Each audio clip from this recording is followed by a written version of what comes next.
Salam sejahtera dan salam hormat. Berita Pagi Sarawak edisi Isnin 29 November bersama saya Debbie Amanda Padan. Kita mulakan berita dengan perkembangan ini. Gabungan Parti Sarawak GPS yakin akan menyapu bersih kesemua 82 kerusi yang akan dipertandingkan dalam Pilihan Raya Umum Dewan Undangan Negeri PRU Dun Sarawak ke-12. Pengerusinya Dato' Patinggi Tan Sri Abang Johari Tun Openg memberitahu keyakinan itu berdasarkan kepada semangat kerja berpasukan dan kerjasama padu yang ditunjukkan oleh calon-calon dari GPS yang akan mewakili 82 kerusi berkenaan. Jelasnya langkah ini penting bagi memberi jaminan kepada rakyat bahawa GPS akan terus mempertahankan hak-hak rakyat Sarawak selain memastikan masa depan Sarawak yang lebih baik. Justru beliau mahu semua calon bekerjasama untuk mengangkat martabat negeri ini menerusi tanggungjawab mereka dalam PRU Dun Sarawak pada 18 Disember PAN. Dato' Patinggi Tan Sri Abang Johari berkata demikian pada pelancaran jentera GPS di Kuching malam tadi. Ujarnya lagi, rakyat Sarawak mahu kerajaan yang stabil dan kepimpinan yang baik dalam membawa Sarawak mencapai taraf negeri maju berpendapatan tinggi menjelang tahun 2030. Dalam perkembangan berasingan, Ketua Menteri Sarawak Dato' Patinggi Tan Sri Abang Johari Tun Openg menzahirkan penghargaan beliau susulan kenyataan Presiden Parti Pribumi Bersatu Malaysia Bersatu Tan Sri Muhyiddin Yassin bahawa Bersatu tidak akan bertanding di Pilihan Raya Umum Dewan Undangan Negeri PRU Dun Sarawak ke-12. Dato' Patinggi Tan Sri Abang Johari turut berterima kasih kepada Barisan Nasional yang menyatakan tidak akan bertanding di Sarawak.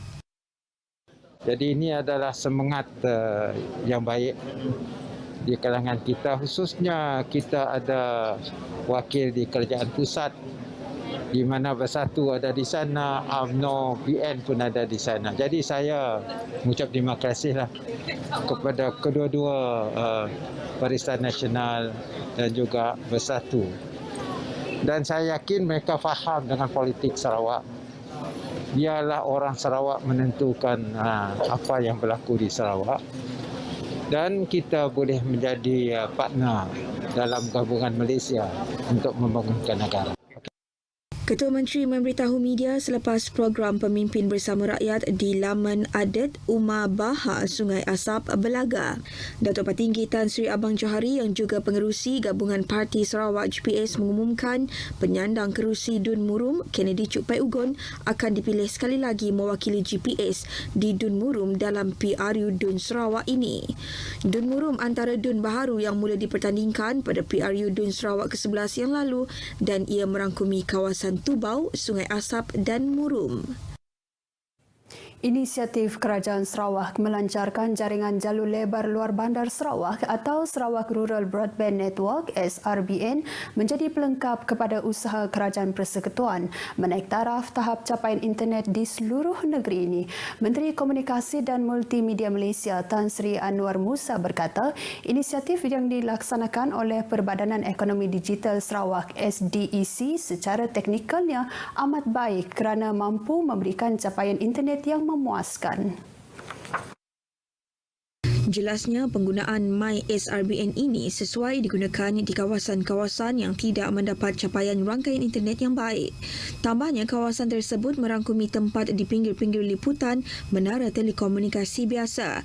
Justru itu, Suruhanjaya Komunikasi dan Multimedia Malaysia diminta membuat kajian lanjut dari sudut teknikal, analisis kos faedah dan sejauh mana program MySRBN ini dapat disesuaikan dengan program sedia ada di bawah SKMM. Satu inisiatif yang sangat baik di peringkat kerajaan negeri kerana telah membuat satu komitmen fast track kan. Jadi kaedah begini itu dia cepat boleh dibawa, dipasang dan boleh terus digunakan. Jadi dalam keadaan sekarang itu nampak begitu sesuai. Tapi kalau untuk nak guna lebih meluas, MCMC boleh buat kajian dan kita boleh dapatkan kerjasama dengan SDAT untuk lihat bagaimana kaedah ini mungkin boleh pakai juga di tempat-tempat yang lain. Beliau ditemui media selepas melakukan tinjauan ke tapak projek MySRBN di kawasan Susur Jambu Sarike. Semasa lawatan itu, Tan Sri Anwar Musa turut diberi taklimat oleh Ketua Pegawai Eksekutif SDEC, Sudarnoto Osman dan Ketua Pegawai Operasi SDEC, Malseni Jamal. SDEC menyasarkan 45,000 rumah untuk disambungkan ke MySRBN dan setakat ini telah berjaya menyambungkan ke 12,000 rumah sejak ia dilancarkan pada April lalu. Dalam perkembangan berkaitan, pelaksanaan jaringan jalur lebar luar bandar Sarawak MySRBN bagi fasa pertama 150 tapak sudah pun siap dan beroperasi sepenuhnya. Menurut Ketua Pegawai Eksekutif Perbadanan Ekonomi Digital Sarawak SDEC, Sudarnoto Osman, pelaksanaan untuk fasa kedua melibatkan 44 tapak baharu sedang dilaksanakan dengan 7 daripadanya sudah beroperasi sementara baki 37 lagi tapak MySRBN dijangka akan dapat beroperasi pada akhir tahun ini. Jelasnya pemilihan tapak diperoleh dari dua sumber, iaitu menerusi maklum balas daripada wakil rakyat di sesebuah kawasan yang dikenal pasti tidak mempunyai rangkaian internet di kediaman mereka. Yang kedua, dalam kita punya laman web kita ada juga menunjukkan mana yang ingin melanggan MySRBN.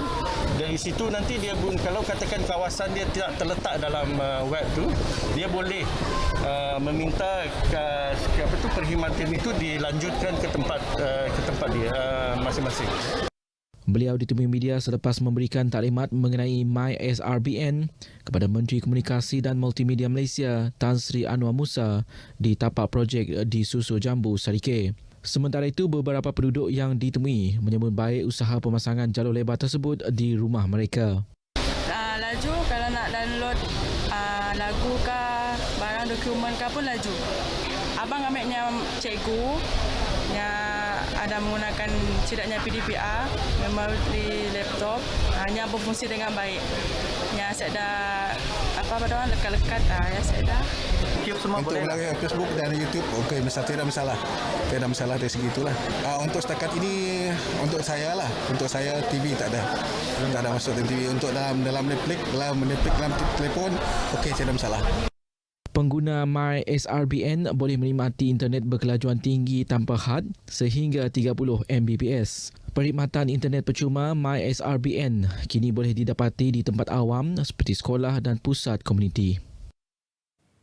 Pewujudan Bazar Nita Fatimah di Dalat merupakan antara usaha kerajaan Sarawak dalam memperkasa ekonomi kaum wanita, khususnya golongan ibu tunggal. Di samping reka bentuk yang berkonsep terendak melanau yang merupakan satu daya tarikan kepada pengunjung untuk datang ke sini. Ikuti laporan wartawan Awang Muhammad Muhibuddin.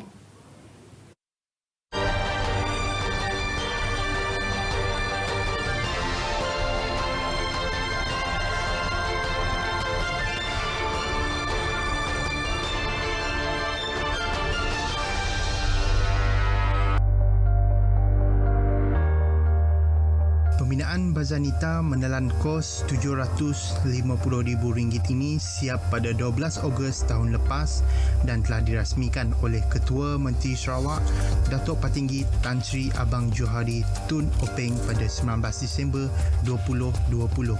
Berkeluasan 27 meter panjang dan 24 meter lebar, selain turut dihiasi dengan 183 terandak, ia mampu menghimpunkan lebih 35 orang usahawan wanita di bawah satu bangunan yang berbumbung dan kondusif. Sekali dengan ada punya bangunan Bazar Nita yang disediakan oleh Yang Berhormat Datuk Seri Hajah Fatimah kita, pihak-pihak peniaga-peniaga wanita sekarang boleh macam berjual dengan selesa.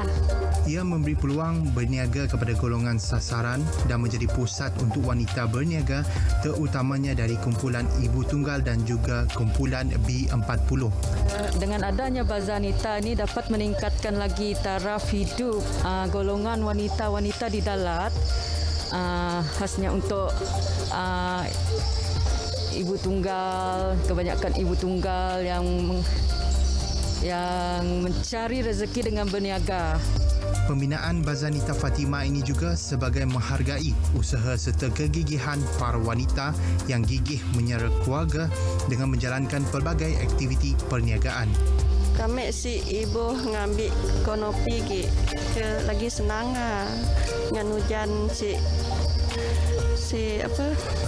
basah. Happy lah, macam suka bab lami kan, banyak orang berniaga macam-macam jadi kita macam seronok bab kawan banyak, orang berniaga banyak, jadi macam kita seronok bah. Semangat keusahawanan para wanita telah diperkasakan dengan adanya Bazar Fatimah di Dalat ini. Ianya juga merupakan inisiatif kerajaan bagi meningkatkan taraf ekonomi khususnya usahawan wanita di sini. Di samping ianya dibina sebagai lambang kegigihan wanita di Dalat dalam menyara keluarga sejak dari dahulu lagi. Saya Awang Muhammad Muhibudin melaporkan untuk Berita RTM. Hanya 5 daripada 158 kes baharu harian COVID-19 yang dilaporkan di Sarawak semalam melibatkan kategori klinikal 3 dan 5. Jawatan Kuasa Pengurusan Bencana Negeri JPBN dalam kenyataan media hariannya memberitahu 54 kes lagi adalah kategori 1 manakala 99 kes adalah kategori 2. Ini menjadikan jumlah kumulatif kes COVID-19 di negeri ini meningkat kepada 250,524 kes. Daerah Kuching kekal merekodkan jumlah kes tertinggi iaitu 42 sementara 19 kes masing-masingnya dilaporkan di daerah Sibu dan Miri. Dalam pada itu, tiada kes kematian dilaporkan semalam selain tiada kluster baharu atau kluster yang diisytiharkan tamat. Ini menjadikan 4 kluster yang masih aktif di seluruh negeri iaitu kluster Putai 2 Bukit Mabung, kluster Ensurai Limbang, kluster Jalan Sultan Tengah Rempangi, Kuching dan kluster Jalan Ong Tiang Sui, Kuching. Sekian berita pagi Sarawak edisi 29 November. Terus amal kawalan kendiri, lindung diri, lindung semua kerana kita keluarga Malaysia. Saya Debbie Amanda Padan. Salam hormat.